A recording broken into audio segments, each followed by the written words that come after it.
Section number 50.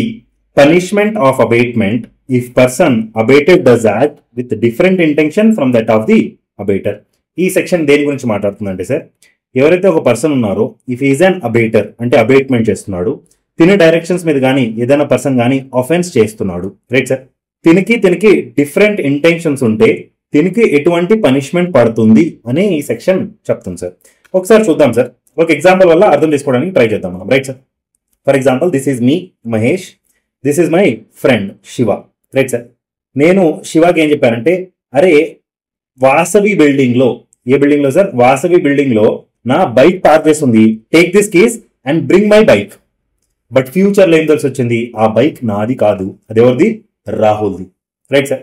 ఇప్పుడు చూస్తే శివాది ఏమైనా తప్పుందా సార్? శివ ఒక మిస్కన్సెప్షన్ లో, అరే ఒక ఫ్రెండ్ హెల్ప్ అడిగాడు, బైక్ తీసుకొని రమ్మని చెప్పాడు, బైక్ తీసుకొని వచ్చాడు. బట్ నా ఉద్దేశం ఏమిటి, థెఫ్ట్, దొంగతనం చేసే ఉద్దేశం ఉండే సార్ నాది, రైట్ సార్, సింపుల్. సో ఇక్కడ చూస్తే శివకి ఏమన్నా పనిష్మెంట్ పడుతుందా అంటే పడదు, కరెక్ట్. బట్ నాకు పనిష్మెంట్ పడుతుందా అంటే ఓ ఎస్, పనిష్మెంట్ పడుతుంది. ఇక్కడ చూస్తే నా ఇంటెన్షన్, శివ ఇంటెన్షన్ రెండు డిఫరెంటా కదా సార్? 100% డిఫరెంట్ ఇంటెన్షన్స్ ఉన్నాయి. డిఫరెంట్ ఇంటెన్షన్ ఉన్నా కానీ కరెక్ట్ నాట్ సార్, అబేటర్ కి అయితే పనిష్మెంట్ పడుతుంది అని సెక్షన్ చెప్తుంది. ఒకసారి మనం చదువుదాం సార్, చూడండి.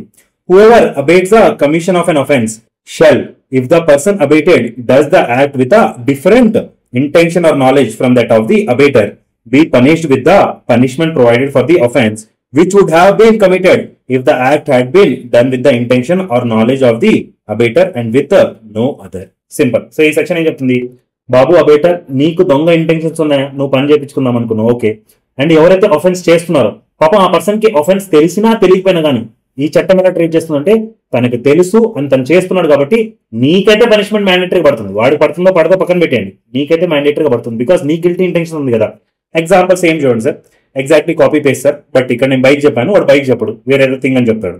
Example, A intending to cause a theft to be committed instigates B to take property belonging to Z out of Z's possession. A induces B to believe that the property belongs to A. B takes the property out of Z's possession in good faith, believing it to be A's property. B, acting under this misconception does not take dishonesty and therefore does not commit theft. But A is guilty of abetting theft and is liable to the same punishment as if B has committed the theft. Right, sir.